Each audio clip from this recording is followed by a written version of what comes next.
Так, здравствуйте, меня зовут Владимир Золкин, я журналист Open Media, вот наше удостоверение. Представьтесь, пожалуйста, как вас зовут? Я Раджабов Фархади Ходжи-Курбан, родился 02.02.1994 года, гражданин Российской Федерации, служу в части 89-547, командир танка. Вы готовы дать интервью нам добровольно, и чтобы мы потом его опубликовали? То есть с правом последующей опубликации. Вот на этот вопрос я не могу конкретно сказать, да или нет. Ну, если вы просто не даете нам право на запись и публикацию интервью, то мы его не публикуем. Ну и в принципе не проводим, потому что нам без записи даже и не интересно. Я как бы понимаю все прекрасно, да, согласен.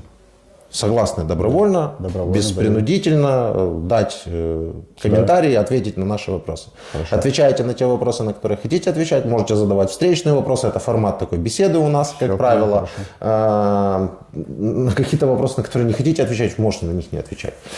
Итак, поскольку вы уже представились, да, еще раз ваша должность. Командир танка. Командир танка. Да. Как долго вы уже управляете танком или являетесь его командиром?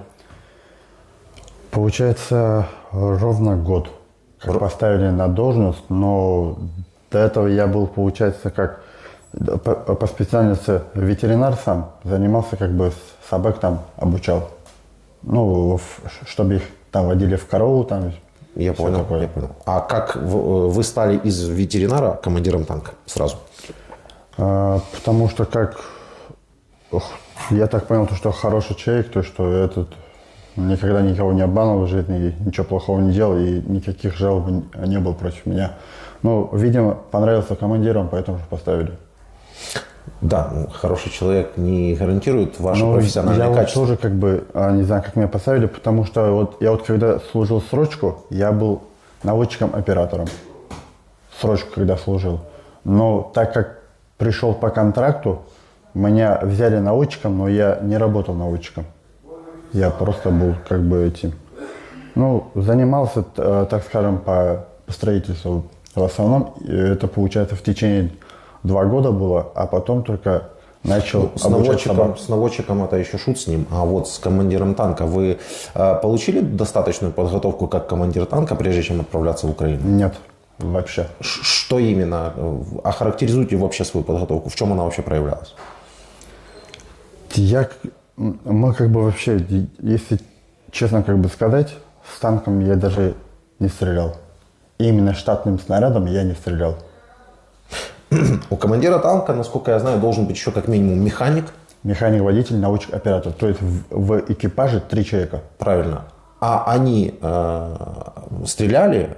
Нет, потому что они как бы эти идут, солдаты, так скажем, они не контрактники, а как срочная служба у них было. С вами в Украину на танке ехало 2 срочника? Нет, со мной были другие люди. Я их не знаю. Ага. Про их опыт вы боевой тоже ничего не можете сказать? Нет, я только могу сказать то, что одного вроде бы Рома зовут, наводчика. Ну, это несущественно. Рома, Паша, Саша. Сколько выездов у вас было учебных на танке? Учебник конкретно, я в учебник не катался вообще ни разу. Конкретно вот получается выезд, вот это до 19 года только помню то, что мы были в этом город.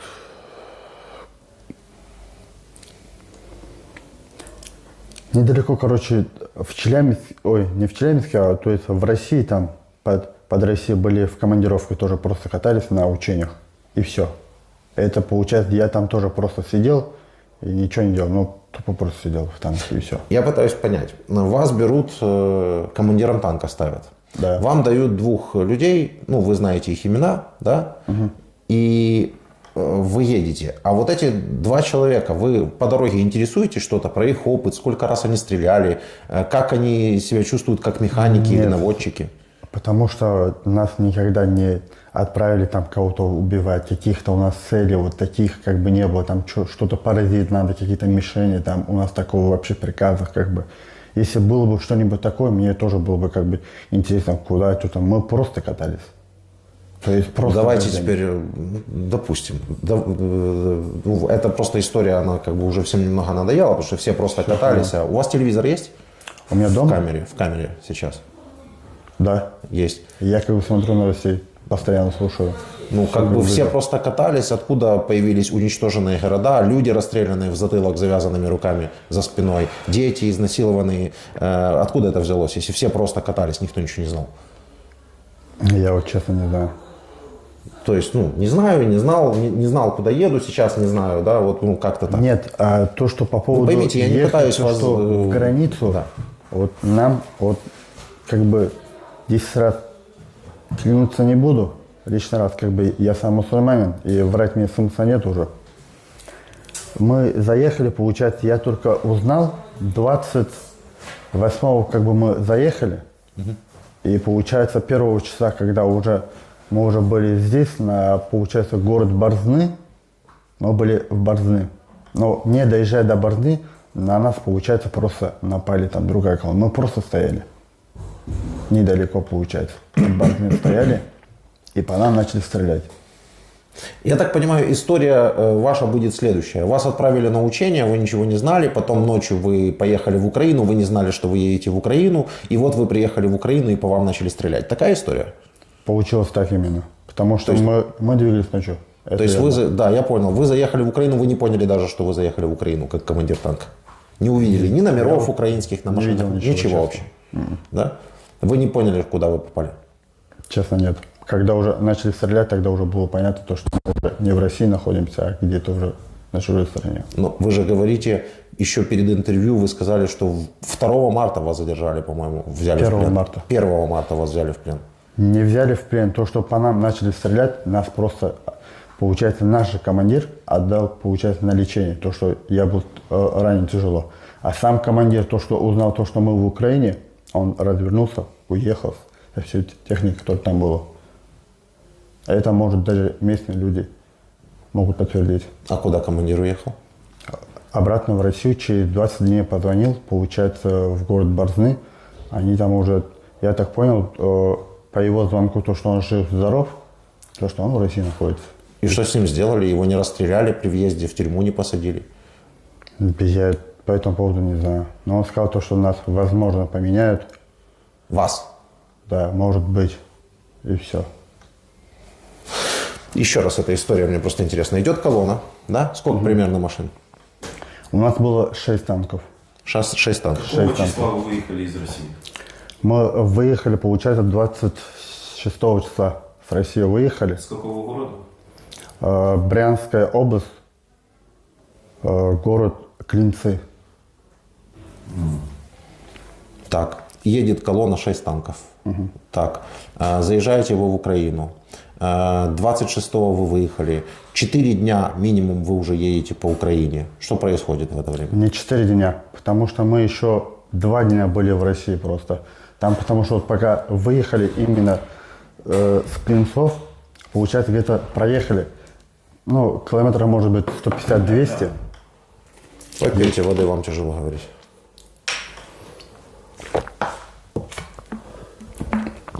Спасибо. Почему вы, кстати, не можете двигать той рукой? Вы не можете брать бутылку левой рукой? Что с ней? Над вами издеваются, вас тут бьют? Нет, не ломают бьют. руки вам? Это то, что попали под обстрел, получается, то, что вот.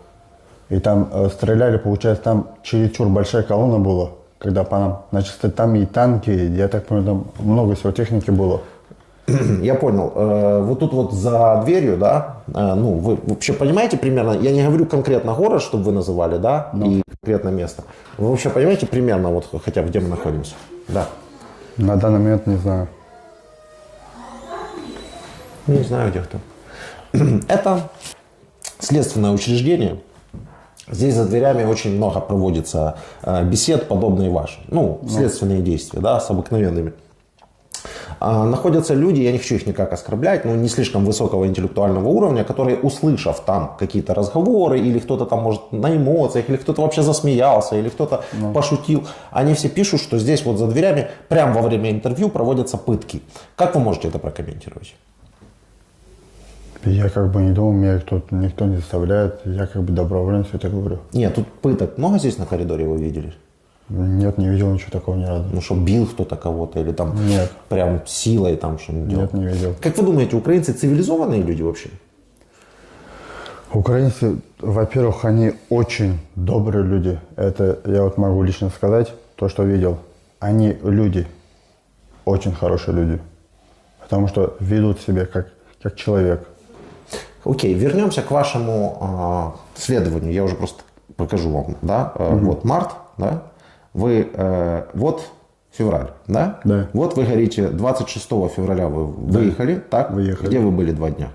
2 дня, получается, мы были, получается, вот город Клинцы, от Клинцы где-то 200, там, может быть, 150 километров подальше. Ну, выйди, поговори. Ну, я же, да. Там, получается, танк сломался у нас. Один танк сломался.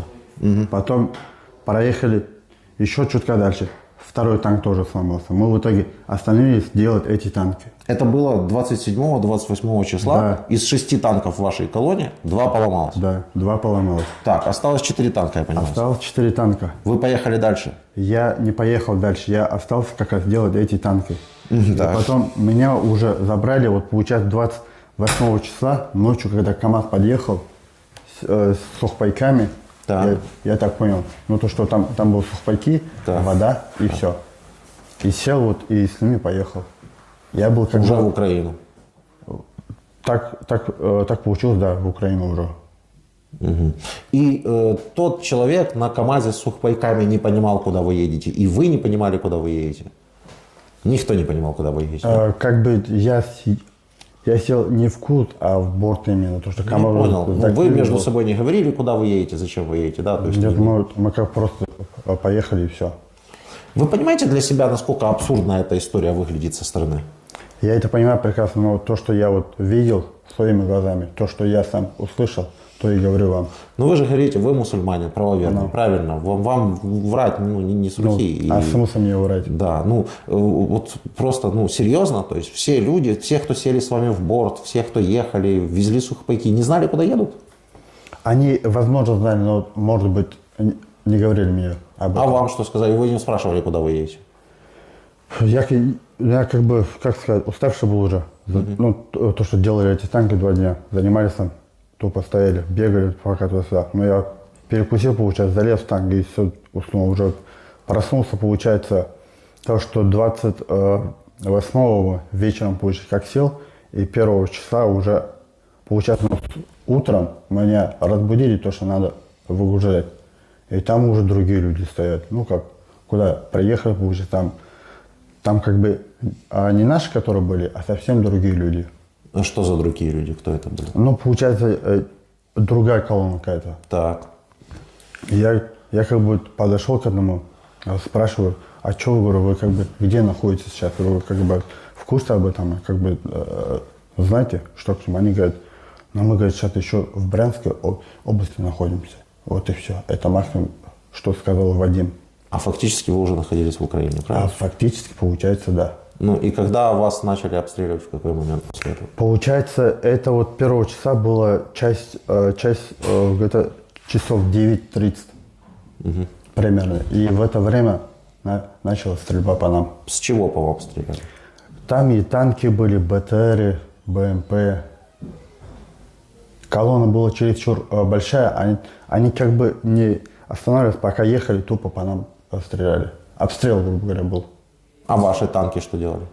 А наших танков, я, получается, так понял, их... Ну, 2 вы оставили, 4 же дальше поехал. А вот 4 это же не со мной ехал, я уже в КамАЗе поехал отдельно. А те, они сами уехали. Получается, ваш командир, который вернулся в Россию, он вернулся еще не заезжая на территорию Украины, что ли, получается? Получилось так. То есть из-за чего и как он это объяснил? Но он как бы сказал то, что он как бы сам не знал, во-первых. А во-вторых, когда Что уже не знал? подъехал ближе к границе, когда уже понял то, что это чужая граница, развернулся, уехал. Это он вам когда об этом рассказал? Это сказал он, это числа 21-го. 21 какого месяца? 21 марта. В телефонном режиме уже, он Да. это сказал? Вы ему звонили, да? Вам дали? Нет, он как бы сам позвонил Куда? в полицейский участок там. Ну там, В России? нет, здесь, сюда? в Украине, в город Борзны, ну там не в полицейский, там какой-то человек, так скажем, который это сам помог нам в больнице там. Вот тому человек позвонил.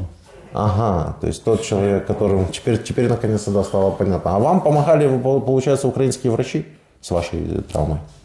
Да, меня как бы лечили, да. То есть вас обстреляли, потом вас взяли в плен, потом вас отправили на лечение. Правильно? Так или нет? Нет, они в плен, а как бы они сдали, меня как бы добровольно повели. Получается, вот этот человек, который там уже тем людям, которым вот пронесли, получается, в факе, они как бы добровольно отдали нас туда. Хорошо. Вы не обращайте внимания. Тут это какие-то вопросы, я сам не знаю, не ведаю, в чем они заключаются. Ты, кстати, не мог бы, да, как-то сделать, чтобы он не ходил сюда каждых 3... Не надо выключать, не надо. Ну, просто это очень, на самом деле, напрягает. Окей. Ну, вы говорите, что вы сдались как бы добровольно, да, но по факту вы же понимаете, что это плен. Ну вот, естественно, я это понимаю прекрасно. Ну, вы же как бы с оружием зашли, да, у вас, У наверное... меня оружия даже не было с собой. Ну, я так понял, что вы с танка свое оружие как бы не Я забрали. даже ничего не забирал туда. Даже вещи не брал. На меня, получается, то, что было, вот этот черный танкач, ну, рабочая форма, грубо говоря, и куртка, бушлат, который был, я даже шапку не брал оттуда. То есть все вещи было там. Ну, в целом история понятная, короче говоря, ну, если ей, насколько ей можно верить. Дальше вас отводят в медчасть или там в больницу в какую-то, правильно? И Ну, получается, в гражданскую больницу. в гражданскую больницу. И что к вам представляют какую-то охрану или как это происходит? Ну, там полиция как бы приехала сразу прокуратура, там начали тоже спрашивать, как ты туда попал, что к чему. Ну, я дал там то, что это самое было, все рассказал о ним. Они тоже там смотрели. Я знаю, вы уже звонили своему отцу. Ну, мы с вами пообщались 2 минутки, да, вы точно уже немножко рассказали. И ваш отец после вашего звонка, на что он вам ответил? Или что там было, какой диалог? Он вот сказал то, что он сходил в военную часть, типа, ему там сказали то, что это неправда, ваш сын находится в Брянской области, в учениях до сих пор, это все слова, как бы, вы не верите в это. То И есть, он заплакал, говорит, развернулся, говорит, ну, с вами, конечно, все понятно, пошел, говорит, и написать в это самое. Пришел сначала в военкомат, там, говорит, узнал, что, куда можно обращаться, чтобы забрать своего сына. То, что я единственный сын в семье, и содерживаю как бы и маму, и папу, и все, у меня больше никого нет. ну, то есть вы звоните своему отцу из Украины, говорите ему, что вы в плену, Да. а он идет к вам в военкомат, и ему говорят, это все фейк, он на самом Не в деле... военкомат, а в части, где вот... В части. И там говорят, что это все неправда, он на самом деле находится на учениях в Брянской области. Правильно понимаю? Да. Как вы оцениваете такой поступок или как вы оцениваете такое отношение? Ну, я это понимаю, просто те люди, которые находятся там, большие, они как бы знали прекрасно. Мне кажется, может быть, они знали, конечно, не может быть такого, то, что начальство не знает и нас тупо отправляют куда-то. Но это просто не отношение Это к человеку. это я понимаю, это вы рассказываете в общностях, как это выглядит, а я имею в виду, как вы оцениваете с человеческой точки зрения этот поступок. Это очень плохой поступок. Но я считаю, просто жизнь, наша жизнь, то есть моя жизнь для них ничего не значит просто. Ну, я просто ничто. Вот что я, что вот этот стол для них одинаково, мне кажется, получается. Ну, это уже понятнее. Давай отцу позвоним тогда. Останови запись, да, позвоним отцу. Вы даете право на разговор со своим сыном под запись? Да, даю право. Пожалуйста, поговорите. Алло, здравствуй, пап. Здравствуй. Салам алейкум. Валейкум салам. По-русски, пожалуйста. Можете по-украински. Как у тебя дела? Нормально? Как у тебя, брат? Хорошо, все. Все нормально.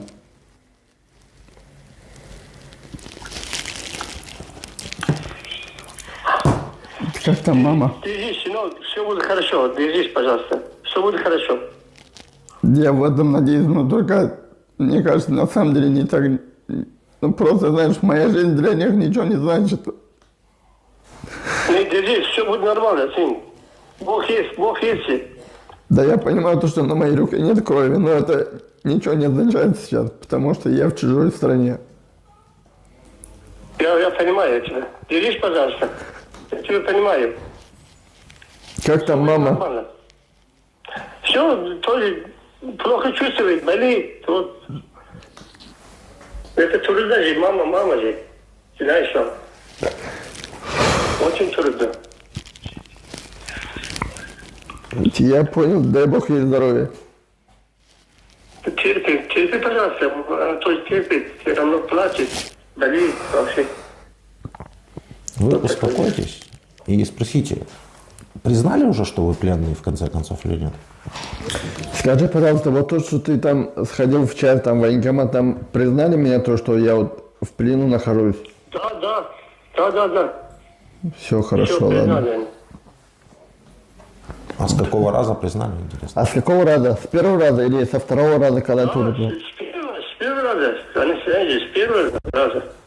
Так, а как? Все нормально там. Вы же рассказывали, что сказали, что... Ну, он сейчас просто говорит так, чтобы меня успокоить. Хорошо. Держись, пожалуйста, все будет нормально, сын. Все будет нормально. Вы можете, мы сейчас остановим запись, вы можете поговорить даже на своем там языке. Дальше, Личном, пожалуйста. да? Подожди секунду. Только Да, один вопрос, и вы поговорите, а потом мы этот вот уже Хорошо, запустим. сейчас, подождите. Хорошо. Зачем россияне пришли украинцев убивать? Спросите, пожалуйста. Скажи, пожалуйста, пап, ты знаешь, зачем россияне приехали убивать тут украинцев, вот люди добрых, которые вот мне тут кормят, дают еду, так скажем, место есть для меня, как бы я сплю, молюсь как бы Аллаху. Ты знаешь что-нибудь об Я этом? не знаю, я не знаю. Это как... А это хорошо или плохо? Мир должен быть. Это очень плохо. Аллах Всё. вообще Всё. накажет. Это, дай Бог, что Хорошо. те вот люди, которые сделали, они еще почувствуют это. Мы все-таки не разрешили вам говорить на своем языке, хотя сразу сказали, но вы же понимаете, мы не знаем. Я все что- понимаю. о чем Спасибо, вы что дали хотя бы так позвонить. Да. Все равно приятно слышать голос отца. Ну, то есть определенные, да, условия мы вам даем. Мы, кстати, плохое что-нибудь делаем вот тем, что даем вам звонить. У нас, знаете что, гуманитарная миссия, миротворческая миссия, для того, чтобы люди с той стороны услышали, послушали. Вас же знают люди другие, правда? Ну, и послушали, и поняли, что ну, не надо сюда ехать, здесь простые люди живут, здесь не надо никого убивать, в этом нет смысла. Да вот именно, какой смысл вообще кого-то трогать? Я вот сижу в камере, да, вот смотрю новости, вот столько там убитых невинных детей, столько матерей, которые там, столько людей просто. Ну вот зачем это нужно было делать? Ради чего? Я не понимаю. В России все бывает. У меня, к примеру, дома все есть. Вот мне ничего не надо было, мне просто нужно было сидеть в одном месте возле родителей и все. Нет, но мы не такие, знаете, беззащитные, да, что прям вы тоже здесь умираете. Вот вам, например, повезло, что вы в плен попали, просто повезло. Потому что другие там обожженные лежат и, в общем, да, я не хочу описывать это все. Это понятно. Для того, чтобы это не было шокирующего какого-то контента, а действительно, а женщины, дети, чем им завинили вот этим вот? Да вот именно, я вот об этом же переживаю. Столько Да, детей попейте просто. воды. Тут смысл в том, что это не нужно никому, вообще никому не нужно. И никто нигде и никогда, ни в комментариях, ни при личном разговоре мне не может из россиян объяснить, в чем смысл. В чем смысл? Это, мне кажется, знает только один человек, который сделал все это. И то, что задумал вот так. Я даже до сих пор не могу У него понять. на букву «П» фамилия у этого человека? Я так понимаю, да. Ну вот даже к примеру, да, даже вот эти танки, которые они отправили с 65-го года, 75-го, в них, мне кажется, ну просто нет уже смысла даже кататься. Они и так развалины. Ну, это я просто в своем понимании сейчас говорю. Но то, что я видел там эти танки, от них то, что вот башни там разорваны, все в хлам. Людей, которые просто нога, там рука, где-то башка валяется. В асфальтах просто, ну это пиздец. Я просто не знаю, как-то, извиняюсь за выражение, то, что... Это свободное интервью, тут, в принципе, допускается такая лексика. А вы это видели по телевизору уже, или вы все-таки это лично успели? Нет, я это только по телеку. Слава богу, то, что у меня в руках нет крови. И я постараюсь, то, что у меня никогда в жизни не будет. Я просто буду дворником работать, но меня не воспитывали, чтобы я убивал людей. У меня это никогда не будет. Пусть меня даже там уводят с армии, я буду очень рад. Вы в Таджикистане родились, кажется, да, сказали вы? Да. А Отец где вы учились? учился я в России. В каком техникуме, там, институте? Челябинская область, село Аргаяш, Аргаяшский аграрный техникум, средне специально. Сначала, получается, учился в школе, во второй школе. Это в Аргаяше тоже. А можете вспомнить там классного руководителя или пару одноклассников, однокурсников? Ну, имен, любых. Им за это ничего не будет. Просто не все в России верят, что вы – это вы. Ну, думают, что вы актер. Да нет, это не может быть такого. У меня как бы братьев, которые есть и до сих пор. Я могу их там назвать имена. Ну, назовите парочку имен, фамилии там. Имам Муратов Исмат, он вот как бы тоже военный. Он служит в этом самом город Хабаровске. Ты как бы видишь меня, брат, не стоит никогда сюда ехать. И никого не слушай. Лучше просто увольняйся с армии. Если хочешь жить просто, если для тебя жизнь дорогая, эти люди, которые здесь находятся, они такие же люди, как и мы. Просто никто не хочет в войне, просто знаешь, вот почувствуй то, что это твоя сестра, которая там где-нибудь здесь убита, либо там мама чья-нибудь, не дай бог просто, но это неправда людей убивать. Аллах на это накажет, дай бог, чтобы те люди, которые дотели, это они почувствовали. Я думаю, это правильная нота. Спасибо вам. Или у тебя есть еще вопрос? Блиц тут не нужен. Ну, тут Все, тогда спасибо достаточно. вам. Все.